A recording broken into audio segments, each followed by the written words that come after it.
Hey nerds, Farmer Jesse here. Welcome to Growers Daily, your daily dose of ecological farming insight. It is Wednesday, August the 27th, and today we are live. I will be taking your questions and having a good old time in the process, so let's do it.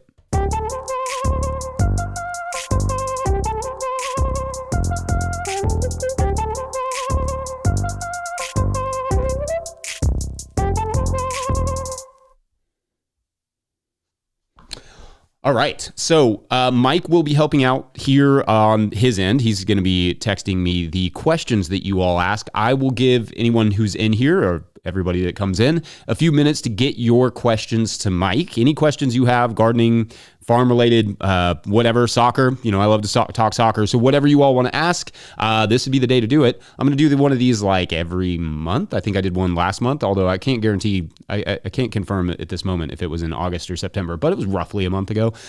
So we'll do one of these every few weeks. And yeah, we'll make sure to get, that way we can knock out a bunch of questions because I want to make sure to cover as much as we can. And while you all get your questions in, I'm going to do a little ad read right here at the top. We know it's peak season. You're busy, but the messages you send now are what drive renewals later. That's why Farmhand is offering free instant access to their farmer-built newsletter builder. No demos, no setup fees. Just drop your logo, upload your list, and start sending farm-branded emails that boost sales, engage members, and save you hours each week. Got free access today? Get free access today at farmhand.partners/no-till. That's farmhand.partners/no-till. One other thing before we kind of dive into any questions you all have, which again, you can just address those to Mike in the comments and he will send them over to me and I will go through as many as I can over the next hour-ish. Anyway, I will be at the CFSA conference. That's not there's one that's CFSA that I think is like Caskets Funerals Service Association or something. It's not that one, although I probably could own that conference. But this one is actually the Carolina Farm Stewardship Association, which I think is right, down in South Carolina. So I'm going to have Mike throw that into the chat and into the show notes so that if you all want to come and hang out there, we will do that. We'll be there. I think that's in November. It's like coming right up. So that will be super fun. I love South Carolina. It's a great state. We always enjoy when we go down there. We were down in Myrtle Beach not that long ago, kind of in the off season, and it was actually a lot of fun. Anyway, I'll get Mike to put that link in the show notes if he has not already. Would love to see you all there. Yeah, we're gonna, let's see. We are, make sure, like I said, if you have any questions, to get those into Mike and he will get them over to me. Right now it's like the most beautiful day out. It's been that way. The only trouble is that I like the beautiful days. I could use more of them, but I could also use the occasional rainy day. It wouldn't hurt. Just like 1 or 2 rainy morning, be perfect. Cause it is getting quite crispy outside. Our climate, when it gets crispy, we have so much plant matter that it just absorbs all that and it suddenly just turns to like dust, crispy, grass. So I remember, maybe I probably told this story before, but I was in North Dakota not that long ago, and they were like, oh, you should really come back in September. Like, it's beautiful here. You get to, it's very lush and green, and it's starting to, the fall colors are going to start coming. And I was like, I wouldn't visit Kentucky in September. October, amazing. September, dry, brown, not super exciting. It is everything is like senesced. Every grass is going to seed. It's a fun time. I love it here. The weather can be really nice. The temperature can be really nice, but I always suspect too that all that hurricane behavior down in the Atlantic often pulls a lot of the moisture out of the air and pulls some of that cold air down. So, I don't know that. I haven't actually looked that up. That's just what I've always assumed. But that always coincides with this time of year where it just gets dry and cool, but dry. And then we'll have I think next week we got another 90-degree spell. So we'll see. This coolness may not stick around, but it is still August/September. So still kind of very well in the summertime. Make sure, again, to get your questions in to Mike. It looks like we have our first one from Snow Crust Racer. I just kind of portmanteaued those a little too hard there.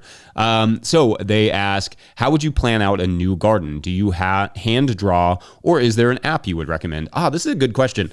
I'm a fan of like hand drawing because I just don't like taking my time to learn an app I'm only going to use one time, right? So for me, I'd rather hand draw it out, and I like spreadsheets. So like I may hand draw it out or even get a drone photo of the area and then just kind of like draw over top of that on the computer using like, I don't know, whatever, I think there's like whatever's on Apple, the photo app thing, the editor. So you can use like all the lines and stuff, and we'll do that for ours. So basically, like if I was planning it out for the first time, I would probably get some sort of map or just draw it out. And then I do that by hand. And then I number like the beds and the plots, and then I put those on a spreadsheet. So as I'm going, like I'll draw it out a little bit, and I'm not that artistic, so it's really just like stick figures and stick trees. But then I will I will go through my spreadsheet and write each of the beds and each of the spaces for like whatever I'm planning to plant that year. And you could get really into it. Like a lot of one of my favorite things is just like some of the permaculture design stuff. Like those guys like go for it, and I always think those look really cool. But we never really went to that level. We kind of just map it out as best we can, and we think about like where we're going to put hedges and that sort of stuff. Also, it changes. Like I've talked about this before, but as we got growing on our current plot, we realized that like certain things that we'd originally anticipated about the soil weren't a reality once we got growing. Like we think there was some drainage that was headed into like old drainage that was headed into one of our one of our plots. It just stays really, really wet. And so yeah, that was kind of like surprise. We have to treat that a little differently. So it's fun to make those. I would maybe, like start with like a kind of rough sketch, a rough draft, right? And then work from there and edit it, amend it as you need kind of every year. We're still doing that, honestly. Like now we've planted a bunch of our older plots to more perennial trees. So those plots are going to look a little bit different as time goes on. But yeah, I mean, there are apps. For me, like, I don't know if I'm not going to use it regularly, for me, I don't know. I don't always see the value in that. I'd rather just figure out my own method, but some people love that stuff. So, and they can be very helpful. Definitely not something that, everybody is going to not love. Lots of people love that stuff. So anyway, great question. Hillby Time. I almost read it as Hillbilly Time, but either of those work. Hillby Time writes, do you worry about rodents in your compost? And if so, what steps do you take to keep them out? Worry about them? Not really. A little bit, maybe. Steps to keep them out. Like we've seen rats around. I got I've talked about this before where I'd rather nature handle, the animals and stuff. And as much as my, Charlie, our cat, is really good about, mice and moles and voles and that sort of stuff, rats, she's kind of like, nah, it's not my bag of tea. So, with that, we've used there's like these little electric, I think I've talked about these before, these like a little electric traps that you basically put a battery in. Those are pretty effective, for just like, kind of slowing the population down a little bit. Keeping them out, that's tough. Like rats are smart, so really it's about prevention. I mean, I know that, composters will use like, commercial composters like Arizona Worm Farm. They used, like a Jack Russell, like a rat terrier, something like that. Just to keep them out of their vermicompost. Cause that can be a problem where like, if you're doing large scale vermicomposting, that's like a rat paradise. And so, yeah, that would be my recommendation. If you're interested in getting one of those dogs, like if it's a very serious issue, then you can deal with it that way, or otherwise, like you can try and keep the populations in check and also try and encourage, predatory birds. It's not always that simple though. Like this isn't a rat, but we used to have, these, I don't know if I've told this story before, but like we had these domestic bunnies that somebody had just let go, and they just lived like on the street around here. And it was so perplexing because they lived like forever, and we couldn't figure out why the bunnies were not being killed by anything. Like these are fat, giant domestic bunnies and nothing wanted them. Not dogs, not hawks, nothing. And I think it was just, we were all so perplexed at how they were living that nobody wanted to bother them. So anyway, yeah, that's kind of the bulk on that one. Thank you. And all right, so Crop Culture Farm writes, what should I plant in this bed I just prepped? Crop Plan says either arugula or Atlas carrot. Let me know, y'all. Both are getting seeded today. Depending on where you are, Atlas carrot is a longer season carrot. So you could still, in our climate, you could still pull off a longer season carrot, but probably just barely like that. Atlas is a really awesome carrot. For people that don't know, it's a Parisian market carrot. So it's the little round ones. They're not long. They're really small and just like circular, and they are delicious. Some of the best flavored carrots we've ever grown, and a lot of our chefs have a big love for those. Like they call them like Thumbelina carrots or something like that. So you can grow them pretty small, and you can grow them really densely. So you can get a huge yield off Atlas. It's a great crop. But if you want like full size, big storage size, Atlas, then it's going to be a little bit more complicated. It just takes more time. And also deer go bananas for carrots in the fall because it's one of the few things that's like bright green, fresh. So just those are some things to be aware of. If you don't have a lot of season left, arugula. Like if you're further north than us, you're going to have to go with the arugula. I'm afraid unless you're doing it in a tunnel, you're probably not going to get those, Atlas to a good size really by the time it really, really cools down at this point. Would be if you're much further north or much colder than we are. Or if you're in the southern hemisphere, it would be probably the time to plant those Atlas, because that's what we usually did, was do it in. We would usually plant those in like March 15th is like our first go in the field day for carrots, and so we would do those around March 15th. And then in the fall, we usually tried to plant them before, like middle August to guarantee like the best size. And then you get those really, really nice sweet carrots. Let's see. Good question though. Thank you. Katrina's Adventures writes, how does someone transition from a full-time office job into farming life and keep the bills paid, especially when starting off usually requires high upfront capital and minimal gross revenue? Well, this is the question, right? Like the big thing is it takes a lot of capital. It takes a lot of experience to do it well. There's no shame in starting slow, starting small, keeping that job to some extent. And, I also think like we can't overlook farm collaborations. I think that's probably the most sustainable way in some ways to go about it. Just think about it like you'd be starting any other business. There's no one right answer for this. I really want to hesitate to say like quit your job and go run and start farming, because a lot of people do that and a lot of people fail doing it that way.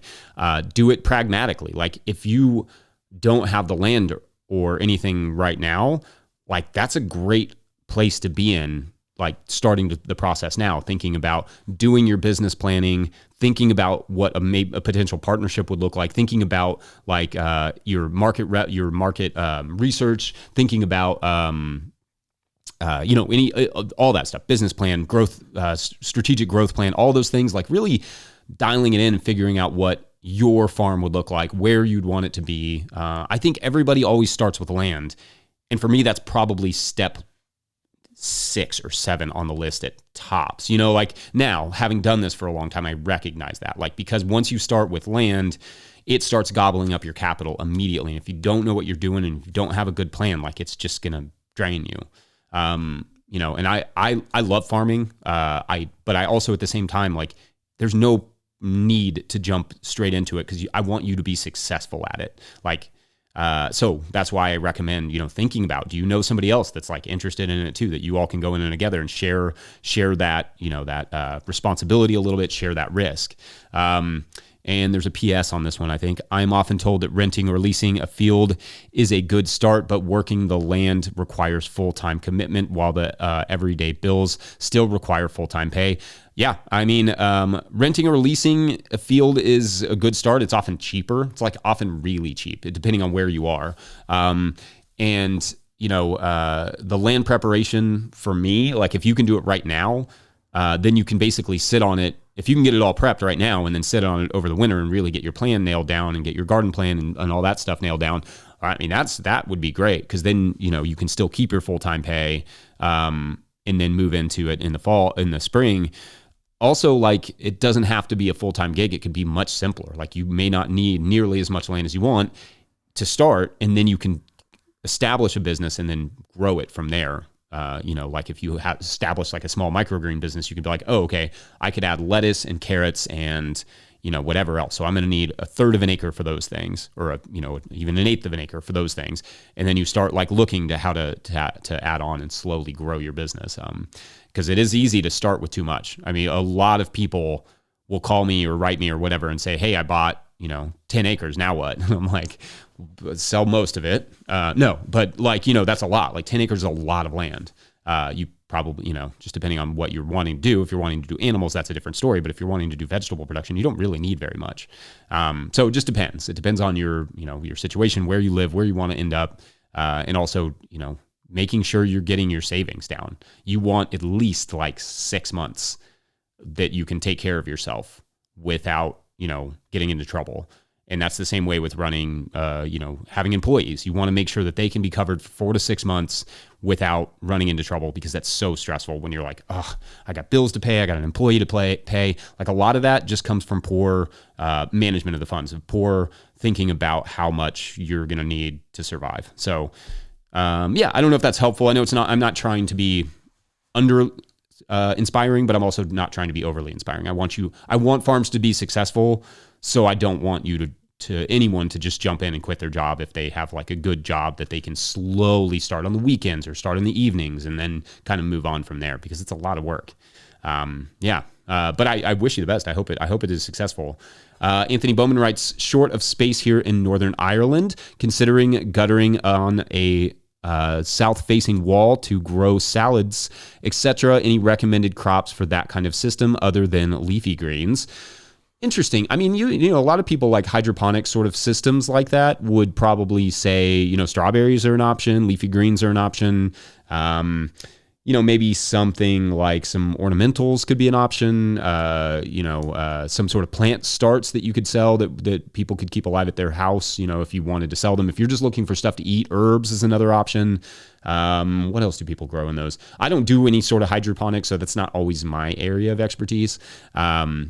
Not that I necessarily have an issue with it. Like if it's the space you have, that's awesome. Like just, grow some food. Sure. If it's, in a situation like that, I may, and you said it was south facing.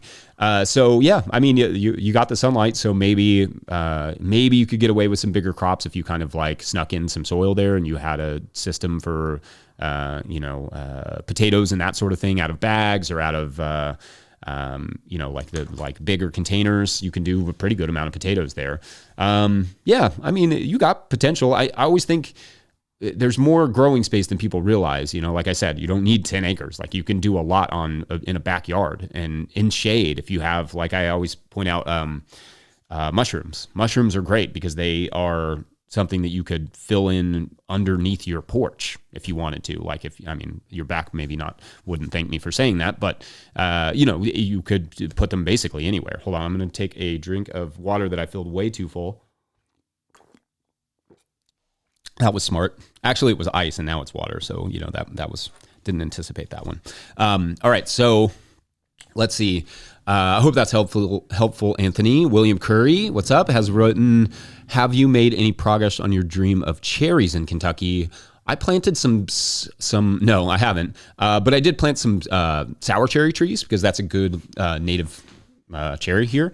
And I'm hopeful for that. I love sour cherries. They make great pies and jams and that sort of stuff.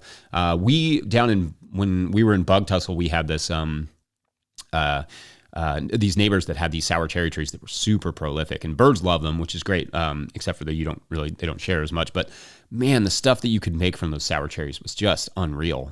So probably not so much in the area of like Bing cherries or anything like that, but the sour cherries will definitely, I'm inching closer.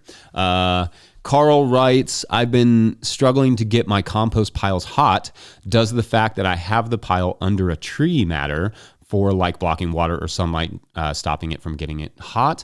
No, I mean, the reality with getting it hot is probably just a lack of nitrogen. You really like one of the things that can happen, maybe water. I mean, if it's not moist at all, that could be a problem. Like you definitely want to keep it moist, moist enough where you can squeeze a little water out of it, but not where it's like mush. And what often happens for us, at least, like when we're having trouble with a pile, the reality is that we've been piling it for like 2 months, and it's just like it's slowly decomposed to the point that there's just not enough raw nitrogen in there to get it going. So like what we would do in that case is if we have like a kind of a loose bin collecting pile, we would like mow a bunch of grass into our little, like we have a little bag, a little like mower collector, like a little one, like a electric one. And we'll mow the pathways or whatever, and then we'll dump that into the middle of the pile, and we'll kind of mix it all together. And then we'll get it really, really good and wet, and then we'll cover it with a tarp, and that usually kickstarts it. So it could be moisture, it's probably nitrogen, or it could be, there's other factors, but in your case, it sounds like it's probably not the light or the water necessarily. Hope that was helpful, Carl. Barely a Farm asks, accidentally created excellent ground nesting bumblebee 12 to 15 habitat in a corner of compost pile. Leave them alone or turn the pile and let them rebuild elsewhere. I mean, they will rebuild. I would do it. If you're going to do it, I would do it now to not just like let them get too nestled in there before the winter and then you need it in the middle of the winter or something. Yeah, I mean, maybe just go ahead and rip the Band-Aid off there a little bit. Yeah, that's a bummer. There was a situation the other day where I was prepping a bed for lettuce, and I saw some like large ground hornets in there, and I know those things are nasty, but they're also like beneficials. So like I was like, I don't want to do this to them. I also don't want to get stung, but I had to like prep over top of it, and it was fine. I mean, I'm sure they figured it out, and we'll just make another hole where I buried them. But yeah, that was kind of, sometimes that happens. Like bees, native bees and stuff, they actually really like bare soil. So, which is kind of a weird conundrum, right? Like, but the little patches of bare soil is often where you find them. And so, yeah, I mean, you try and be as gentle as you can, but that's a good sign that you have them, right? So hopefully they will continue on, and if you could, if it's possible to not disturb them, you could try that. But unfortunately, they're kind of going to be there. Let's see. Carl Hostetler writes, establishing a new garden and trying to figure out if I should just tarp the plot and till in the spring, or till now and plant a cover crop. Would the wet winter cause the soil to be compacted again? Okay, so, there's no one right way to do this, but if you're going to use a tarp, I would use it after tilling. And the reason I say that is because if you use the tarp over the winter, you're going to kill all the weeds and weed seeds on the top, but then you're going to till and bring basically a whole new flush up. So if you're going to till it, I would do it now. I would add a bunch of compost to, go ahead and get it as like, secured as possible, make that for one-time tillage worth it, right? Work in all that good soil organic matter so that it's nice and healthy in the spring. Tarp over top of that if you want, and then, plant it in the spring, or you work all that in, plant your cover crop, and then let the cover crop do the work over the winter. My preference is usually plants, but I don't know what your spring plan is. So if you need it super early, like if you want potatoes or something, maybe you could tarp those 2 beds or how many ever beds, and then leave the others in cover crop, and then come back to it in the spring and move that tarp over or whatever you need to do. Yeah, I mean, there's options there. Like I always say, there's no one right way to do it. And let's see, Tim Shive writes, no-till farming is the opposite of permaculture, true or false? I mean, I think I think most permaculturalists would say that, no-till is part of permaculture, I would think, like not tilling the soil, not overly working it, trying to keep as many plant roots in the ground. I think all those things are, pretty shared. Yeah, I don't see any reason why they would be opposite. I think, the way that we look at it is more, I don't know, it's more of a production style. Like permaculture, I think of as more of a ecological restoration, not so much about like the economic side of it, but it's not necessarily like there's a lot of crossover there. So I don't necessarily think that would be, true or false. Let's see. And I think I have a question from Patreon member coming up relatively soon asking me more about permaculture. So we'll talk a little bit about that. And then Michelle Van Ziel. Sorry, Michelle. I hope I pronounced it even vaguely correct. Part of the fun of my job is getting people's names wrong. I do it a lot. Zone 5, I really never succession plant and should. Do you have a suggestion? It depends. Like if you mean succession planting in terms of like, I want lettuce all year, right? Then you should definitely do it. Like succession planting is just part of gardening. Planting is just part of gardening, really. You're always sort of succession planting in terms of, like what we do is we have lettuce every single week. So we always have a succession going in the ground and coming out of the ground. So we're starting it, we're planting it, and we're harvesting it every week. And so that way we never have a gap in our lettuce. And I'm assuming that's what you meant by succession, unless you mean like interplanting and that sort of stuff, which is kind of a different thing. Like if you want to have lettuce and then you want that lettuce to take the space while you're growing your tomatoes, that's more of like an interplanting thing or like a relay cropping thing, which is a little bit different. But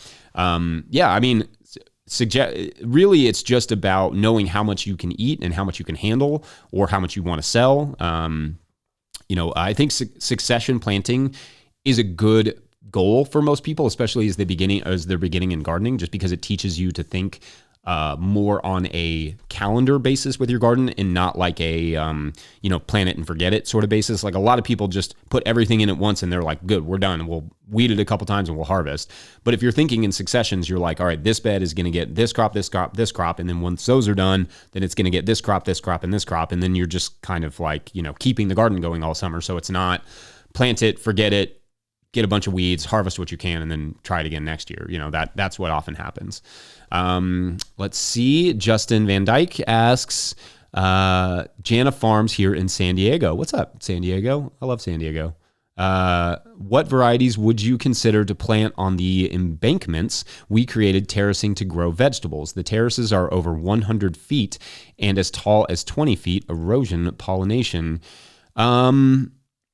What varieties would you consider to plant on the embankments? I'm assuming you mean like vegetables here. Created terraces to grow vegetables. Yeah, okay, so you said that. It depends. Like if your terrace is like sort of south facing, you could do like warmer weather crops. If it's sort of northern facing, then maybe you could, have some of the colder season crops. But really in that climate, you're not getting super, super hot necessarily, and you're not getting super, super cold. That's a lot of good year-round production. But there's tall as 20 feet, which I'm trying to picture. Like, is it a 20-foot tall terrace and then it goes over? That's very interesting. You could do lots of stuff that, it would be very fun to have stuff cascading down the sides of those terraces. I could imagine what's that the cucamelon, that sort of thing could be fun. You could probably grow all sorts of stuff down the sides of those that would just sort of cascade down. But our friends over there at Sage Hill Ranch Gardens do smaller terraces. I mean, they're certainly not that, they cover a lot of ground, but the terraces themselves aren't that high. Maybe head height in some of them, or maybe a little taller than that. But those are, that's very cool, the way that they did things there. So we've done a couple videos with them. You could check out what they're doing, but they do everything. There's no limit to what they grow on those terraces. As far as I know, I mean, they grow a wide variety of vegetables and they just continue to expand, and it's very cool. It's one of my favorite looking farms just to look at it. So it's just built right into this hillside. That's Sage Hill Ranch Gardens. They're not far from you. Let's see. A rum gremlin, fun to say. What would be the best crop to sell at farmers markets to yield the highest dollar amount for the beginning part-time farmer? Well, part of that, the highest yielding and highest profit crops are usually the faster crops like radishes and lettuces, baby greens, microgreens probably being the top in terms of profitability. But if you look at a market and they have all those things already, then it's not going to be that high profit, because you're going to have to compete on price and you're going to have to compete on people, already selling those things, and probably already having an established market. So part of the answer to that is, what is the niche that you're trying to fill?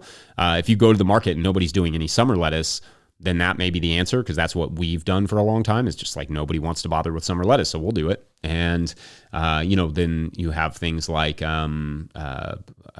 like radishes, any of those fast turnips, arugula, like I said, microgreens, that sort of stuff is probably your highest value, highest profit stuff, because it's the least cost. But then, some of the other crops can be, once you get into that 40, 50, 60-day period, like you start getting carrots and squash and that sort of thing, they're not quite as profitable. But if nobody's selling them and you can charge a little bit more, you can make a little bit more money doing those crops. So, it depends. It's all contextual, right? It just depends on your market. All right. Maureen, thank you for that. It's a good question. Maureen Ajwang writes, how do I manage pest and disease threshold the first season of turning a conventional farm to open field organic? I'm scared I might not harvest anything within the first season. This can be complicated. It's not anything I've had to deal with personally, but certainly depending on what crops were there before, if you're trying to grow, for instance, on an old vegetable farm and they were growing a bunch of brassicas or something, it may be, something that you want to look into to investigate, like what were they growing in those fields before, so that you can avoid doing that same thing yourself. Like you may want to avoid those crops for a year or two just to get through the pest and disease and get those cycled through there. Maybe it's all the normal stuff. You want to get good soil health down. You want to get some good compost down. You want to make sure that the compaction is addressed. You want to make sure that your moisture is good. Just all the normal management things. And you'd be surprised. Like it can take a while to get a conventional plot turned to a regular plot, or in our case, like a very compacted plot turned into a plot with decent health on our clay soil. It can take a little while, but if you're using the, good soil practices, it may not be as bad as you fear. But I also wouldn't just like go and risk it. But I wouldn't do that anyway. I wouldn't recommend anybody be like, all right, I've quit my job and I've planted everything in my garden, and here's hoping. I want you to be successful again. So, and then also use insect netting and that sort of stuff if you can, just to as insurance, just to make sure that you're not, getting any pests that you shouldn't, or that you don't need to, like avoidable pests. I mean, it's a tough situation, but I think it's cool that we're thinking about converting conventional lands to organic lands. That's awesome. Good luck on that. Green Mandan. That's fun to say. What's the best winter greens for South Kentucky? Oh, best winter greens for Southern Kentucky. We've grown Claytonia. I'm assuming you mean out in the field. Chickweed. You'll find that chickweed's super excited about the winter. We've grown Claytonia, Minutina, and this was when we were in Southern Kentucky. There are some kales and collards that will go pretty far into the winter if they're dry. If it's not. If you keep them covered right out in the field.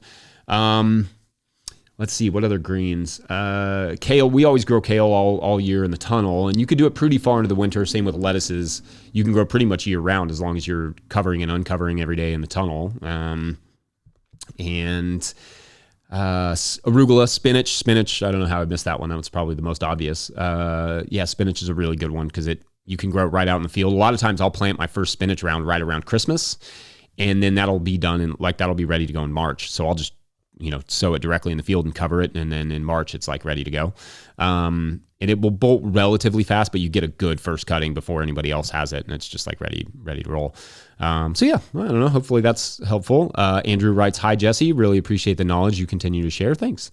I wanted to ask what agronomic practices you employ to help your crops deal with high rainfall environment season. Well, I've got a swear jar that helps. Otherwise our biggest issue I think is with us, there's no easy way to have any amount of even mulched surface because we're on somewhat of a hillside, and deal with the water. It just comes from absolutely everywhere. And we, mulching, certainly any sort of carbonaceous mulches help. That definitely mitigates that. So that would be hay and straw and that sort of stuff. We don't have access to good straw here where we are. We haven't found any good organic straw, but hay, we have a guy that doesn't spray, so we'll get hay from him sometimes. And that's only for certain crops in certain areas, though. So we can't do that for like carrots or areas that we want to plant carrots because we're putting a bunch of weed seed down. So, yeah, I mean, just really, really thinking about how the land lays and making sure that it can drain. Those are all things you kind of have to do in the beginning when you're setting up gardens. And I've tried a bunch of different stuff to do it in situ. And it, it has mixed results. Sometimes can be successful. It can sometimes be a total mess. So that's fun. While I'm talking, I want to mention that our friend Clara Coleman has she does like the Winter Growers podcast, Real Farmer Care. Maybe I can have Mike. I didn't prep him for this, but maybe Mike will put a link in the show notes to just get, if you all want to support them. Clara's doing great work, and she, helps a bunch of farmers to get started and get going in their first season. So you should just make sure you're following Clara and all of her work. She's so awesome. She's done a lot of work for us, and we just love. She's amazing. She's a wealth of knowledge. That one. So anyway, we'll move on. Let's see. Jason Grinch writes, hello from Vancouver, Washington. Hello from Vancouver, Washington. Got me there. Best cover crop for a quick biomass bump between now and winter, zone 8B. Best cover crop for a quick biomass bump between now and winter. Probably you could do honestly, maybe like peas still would be the best one because you're going to get a lot of below and above ground biomass. You could even mix in some like sorghum Sudan grass or something that's going to die in the winter, right? AB, you're probably going to get a pretty good hard frost. But that could be a cool option. And I like the idea of, let's see, what other good sorghum Sudan grass is a really, really good biomass producer. You could even throw some like millet in there or some, I'm trying to think of stuff that would die pretty easily for you, assuming that's what you want. If you want it to go over the winter, though, I would wait a little while longer that you're seeing that you're in 8B, but you could get into, your ryes and vetches and that sort of stuff would be, and vetch and 8B maybe risky, but rye at least. I mean, sky's the limit there. I would avoid something like buckwheat because it's just not going to give you any biomass. Same with most of the beans rather. Peas do pretty well, but the beans are often not a ton of biomass. Peas, if they're planted densely enough, though, I feel pretty good about that. All right, let's see. And if anybody else has any thoughts on this, feel free to put those in the comments as well. What are this is from Thomas Van Wert, who writes, what are some of the most overrated crops and what are some underrated crops? I guess it depends on what the rating is. If you're talking about like flavor or something, or if you're talking about production, I think those would be two different conversations. I think, here's my hot take. I think the Sun Gold is a little overrated because it splits so incredibly easy. Simultaneously, flavor-wise, it's great. So is the Carmen. Like the Carmen is an amazing pepper. That one is underrated. I feel like everybody who's ever grown Carmens and tasted Carmens probably loves them, but I always feel like they're still underrated somehow. The Stocky Red Roaster is pretty good, but I also feel like that's a pepper that's like maybe a little, like gets a little bit too much attention. Great flavor, good producer, but it's a little harder for me to sell. Like because it's a little thinner. It's like people can envision what they're going to do with something like the Carmen just by the size of it. But something like the Stocky Red Roaster or one of those others, great flavor, a little harder to sell. Also, I think, underrated crops. I always think okra, honestly. I think, who was I talking to about this? Ray Tyler from Rose Creek. We had a back and forth once about how much we love okra, and it's a kind of underrated market crop. It's not super productive. Like it's not going to be super profitable, but it doesn't take a lot of pods. Like you can sell those at a decent price because not a lot of people grow okra. It's a beautiful plant. It's nice. It's a plant that most people don't grow. So we like to grow okra, and it is the worst to pick though. And once you get used to it, I mean, now I don't pick it with gloves or anything, but I remember when I first started picking okra, I was like, this shouldn't even be legal. This is outrageous, but delicious stuff. And I love okra. I didn't grow a lot of it this year, but I kind of regret that. Let's see. I don't know if that answers your question. I off the top of my head, those are the ones that came to mind. Let's see. Scott Wachman writes, good morning, home gardener and science nerd. Awesome. I have several fruit trees and would like to grow something useful in their part part to full shade in southern Florida. Any ideas? Yeah, I mean, in southern Florida, sure. Like basically any of your greens, any kales, any collards, any lettuces, any of that stuff, I think would be fair game. A lot of the stuff that's going to be harder for you in full shade is fruiting stuff, but in southern Florida, like you may be able to still get away with cucumbers and squashes and that sort of stuff in partial shade. Because it's so hot down there. A lot of people I know out in like North Carolina and stuff will grow a lot of their summer crops in like under shade cloth. That's the word I was looking for. And that can be, they can get really good production that way, even those are fruiting crops. But like over the winter, that may be a little different because you're losing a little sunlight there. But down in Florida, you lose a ton of sunlight. It kind of stays more steady for you all. Anyway, yeah, that's that. I don't know that the lot of options there, and the full shade is a little bit more difficult. You do want some amount of sunlight, but partial shade, there's a lot of opportunity there. All right, so let's see, Johnny Crash, Johnny Crash, yeah, that's right, Johnny Crash. Writes, hi Jesse, I want to grow cauliflower and broccoli for harvesting in fall/winter and spring. I have a tray ready to plant for the fall harvest. When should I start the ones I want to overwinter? Zone 8-ish, 8B-ish, and in the Netherlands. Oh, shouts to the Netherlands. I love the Netherlands. I mostly because of the soccer, but also just I find like the water management really fascinating. And anyway, talked about that before. Grow cauliflower and broccoli for harvesting in fall, winter, and spring. It's gonna be a little late for you all because you're pretty far north on the sunlight front. So if it's a faster broccoli, you could probably get away with it.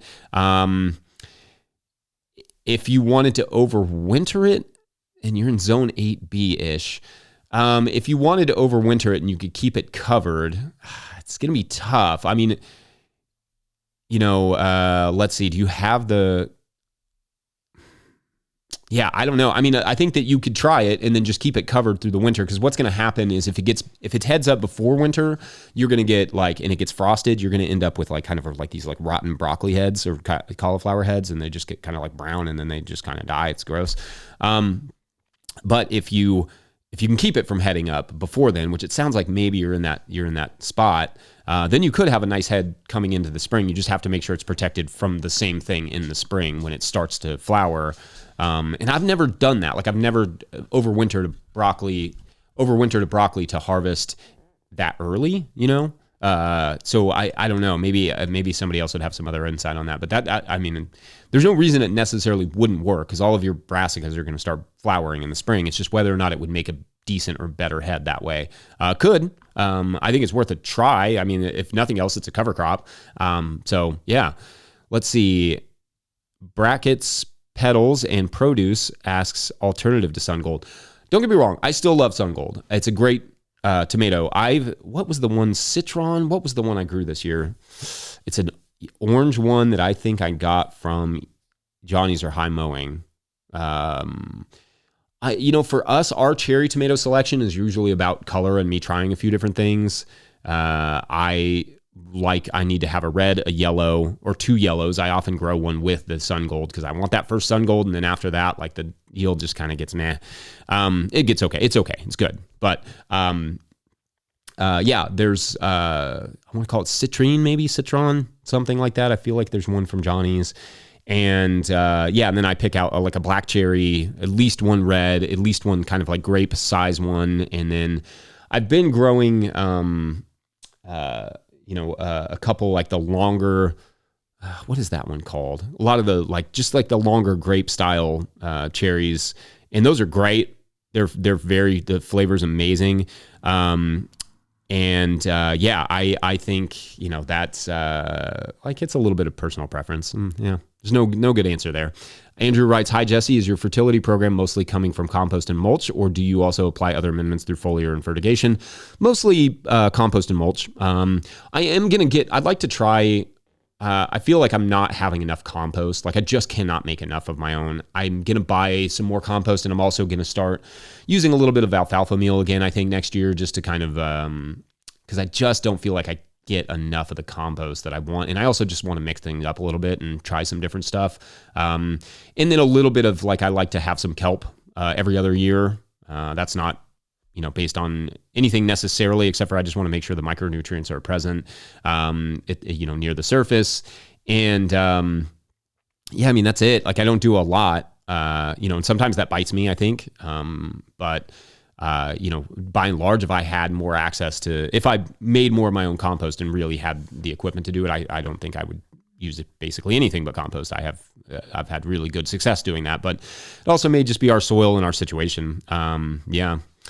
And then fertigation wise, like I will occasionally do, compost slurries or, some sort of like, what's the word? Fish hydrolysate with compost slurry or compost emulsion or compost tea or that sort of thing. Like I do like to mix those together. I don't do a lot of teas. I do more extracts, but yeah, you kind of get the idea.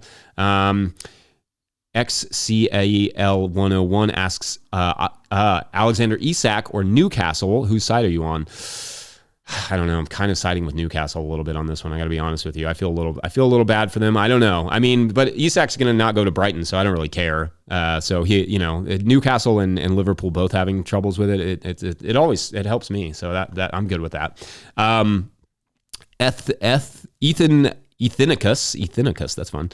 Writes, hey, Jesse, I'm in Central Texas, 8B, 9A. Do all crops need shade cloth when it's 95 plus degrees? I'm planting heat-tolerant plants according to the local ag guide, but plants are still struggling. Yeah, I mean, yeah. In this case, I would certainly think for at least part of the day it wouldn't hurt, or at least through the establishment period. That's hot. Like once you're putting those crops out there, their roots aren't in that soil like ready to take off. So like you really do need a good like couple weeks of shade to just protect them and keep them happy.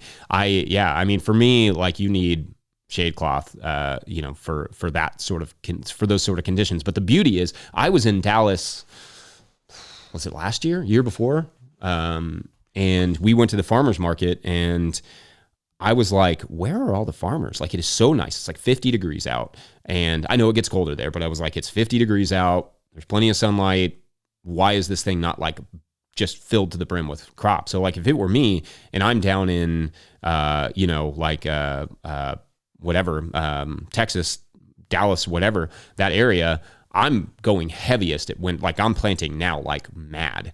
And then in the summer, I'm not bothering because it's just, it's too hot. I would have cover crops out there and just let that. So I'm not having to use all that shade cloth and that sort of thing. I mean, that's a tough situation. Or, utilizing some more trees or taller plants or getting like bed of sorghum Sudan grass and then like some, in between maybe have a bed of something else and then a bed of sorghum Sudan grass. So you get a little, shade from those crops over the day. Like you can use sunflowers as well, just to kind of help, maybe think about ways in which you can use taller crops to kind of side up against, I don't even know if that's a term, but side up against, smaller, shorter crops, more sensitive crops. But yeah, that's a tough situation because the type of heat and sunlight you all get is pretty brutal. We're hot. We're to the point in this year where I was just like, what are we doing? This is bananas. I should just grow all fall, winter, and spring, and then just like take the summer and go to the beach. And but like that's not always possible. And it's not, our market is not quite as robust in the winter. But yeah, that's it's tough. All right, let's see. I got about 10 more minutes. I'm going to try and knock some of these out. Delights of the Earth writes, hello from Wisconsin and go Albion. Yeah, let's go. Keep up the great work, Jesse and Mike. Our sweet corn keeps falling. Do we need better windbreaks, or is there an issue with the roots in the soil? It's probably a little bit of both, but honestly, like tall sweet corn is just like a sitting duck for heavy winds in the middle of the summer. Your stronger roots would help, and maybe getting some like rubbing those seeds before you plant them with like compost, or you can buy like microbial mixes. You could talk to somebody like John Kempf, the Advancing Eco Agriculture may be able to help you out, just get those stronger root systems going. I don't use a lot of that stuff, but when with my longer season crops like that, I love to get some compost on there because I want a good microbial presence going into the soil. I want good fertility there as well, just so they can get their roots locked in really well. And maybe it's a little too tight a spacing. If they have a little bit more space, it may let a little bit more wind through, but also like lock them down a little better. They just have more room to spread their shoulders. And I don't know, I've not like looked specifically at that, but that's like kind of been what's helped us. And we've had years where, our corn gets knocked down and then kind of pops back up. So, yeah, but some years, like if you get, I saw, this is down in Arizona where they had the Haboob, is that what it's called? Where they had the wild wind, dust storms this week. Yeah, those I think they came through with like 70 mile per hour winds and stuff. And if you had corn in a situation like that, there's only so much soil health is going to do in that scenario. Wind breaks, sure, if you're in like a very windy scenario, that could be helpful. But yeah, go Albion. Daisy Ides writes, have you tried growing spoon tomatoes? I have not. I don't even actually know what that is, a spoon tomato. Somebody enlighten me in the comments and Michael send it to me. And maybe I have, and I don't know. Maybe I know it by a different name, but that sounds good. Lamb's Quarters Farms, a farming channel, writes, who would be your dream guest to nerd out with on the show? This is a good question. People have asked me this before, and I'm always like, I think I've had them, right? Like, I think I've interviewed a lot of the people that I've wanted to interview.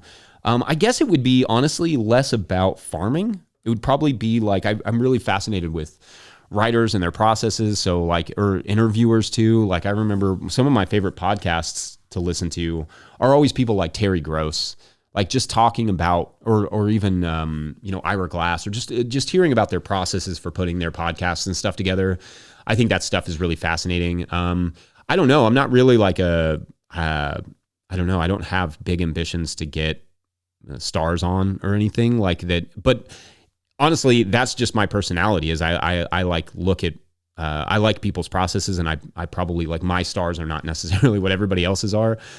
So I feel like I do that every time I pretty much have somebody on. Like having John D. Liu on was super cool to me.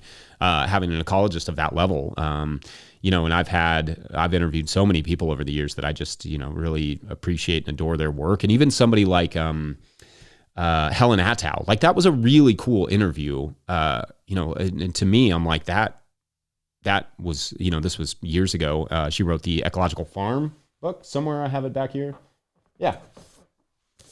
She wrote this book. She's awesome. And that to me is like, getting to talk to a living legend, and just like, she's done such great work. And, or even Pam Dawling, those are like my legends, I guess. There's my hair. So Kitty, I'm going to see if I can get my cat to come over here. Nope, she is not interested. Yep, never mind. Sorry, y'all. I'm going to try and have her do a cat meow. Not going to happen. Let's see. I've got a few more questions, and then I've got about 6 more minutes before I got to go. Got to go harvest some basil as I do on Wednesdays. Scott Waxman asks, how do you adjust, if you do at all, your fertilizing/amendment schedule when there are monsoon rains like this year, as opposed to the drought or drier weather you are currently experiencing? How do I adjust the fertilizing? Well, oftentimes I regret not having more mulch down. I don't know if that's an adjustment as much as it's just like, I wish I'd done that. Now, you don't always know, because in the spring, if I'd had more mulch down, I would have been cursing it, right? Because it was just so much rain, like it would have been a problem, but it would have helped right now. Oftentimes, this time of year is when I find, under hay at least, that we have the most moisture.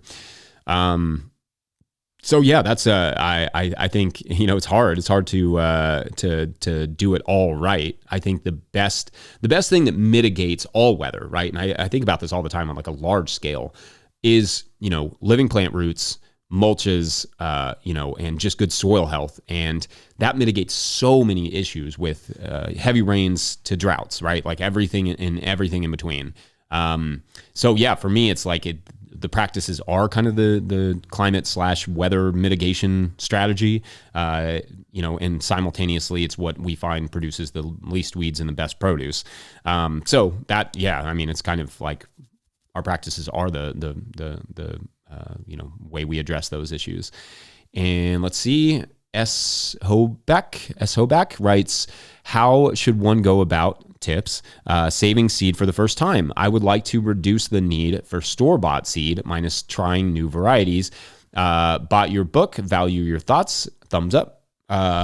Cool. Thank you. So how should one go about saving seeds for the first time? I think pick a couple that make sense. Like tomatoes are relatively easy to save seed on. Look for plants that aren't diseased. Look for the plants that taste the best to you, that you like the production, that the style of the plant fits your production methods well.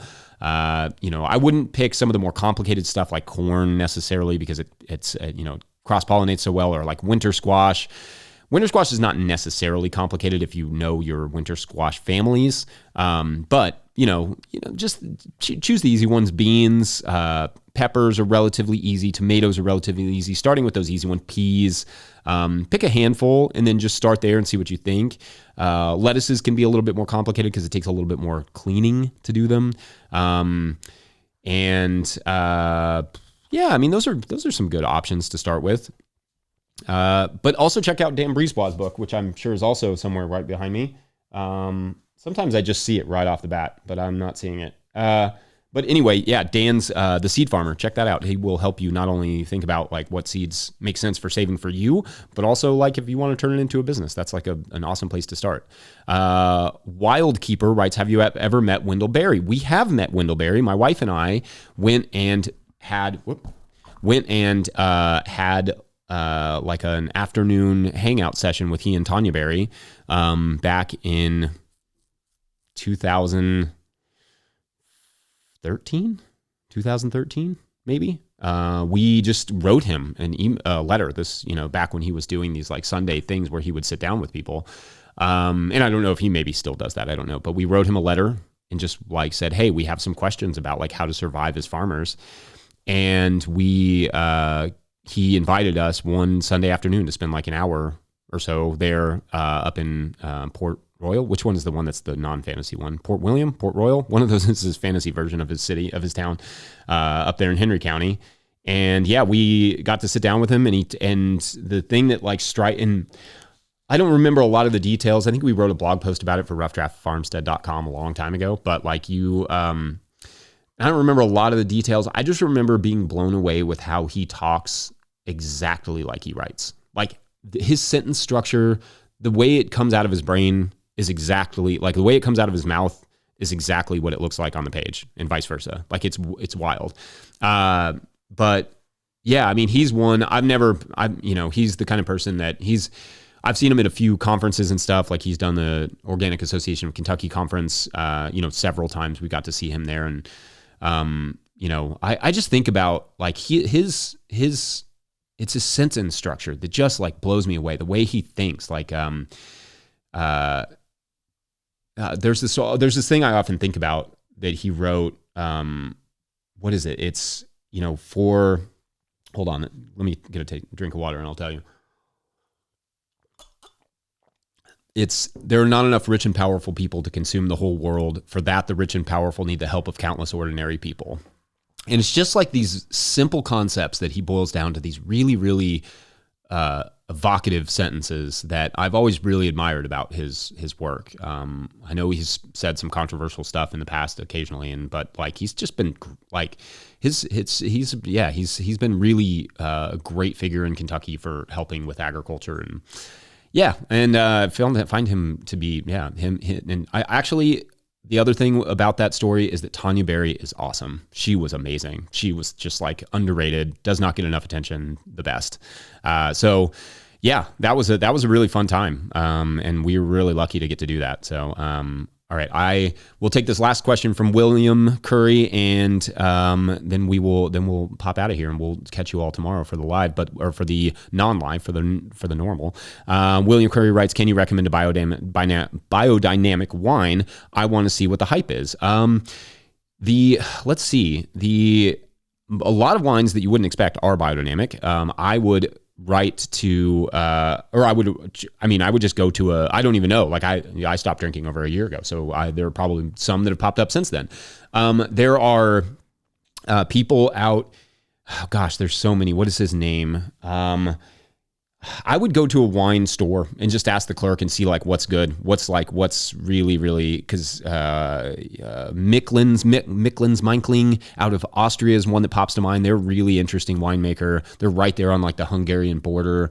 That's a fun one. I remember we got to visit. I went to Austria. I've been to a few wine trips, and that was one. And we got to go visit those wineries and that winemaker.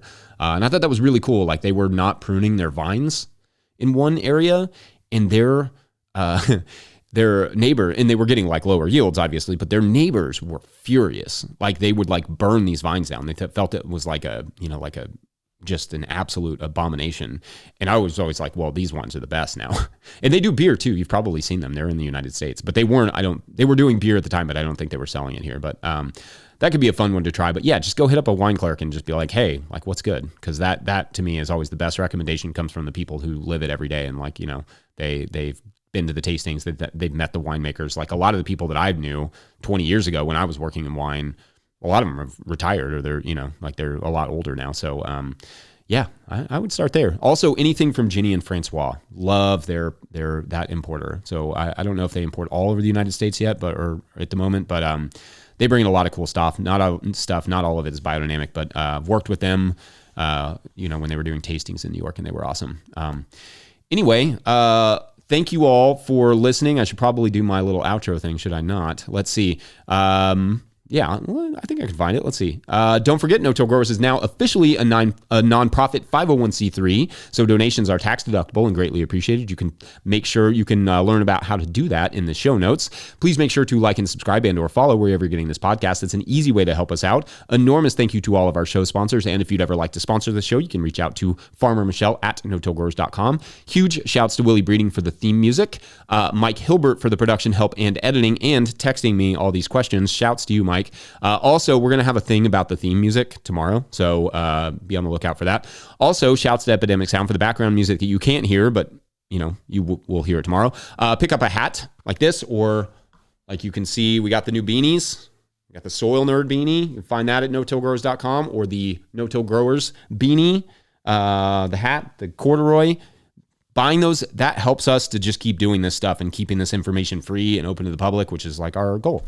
And then big thank you to everyone over at patreon.com/no-till-growers, where at a certain level, or if you bump up from one level to another, you usually get a shout on the show, but we'll do those tomorrow. So thank you all for listening and or watching, and for coming and hanging out with us. We'll see you tomorrow. Bye.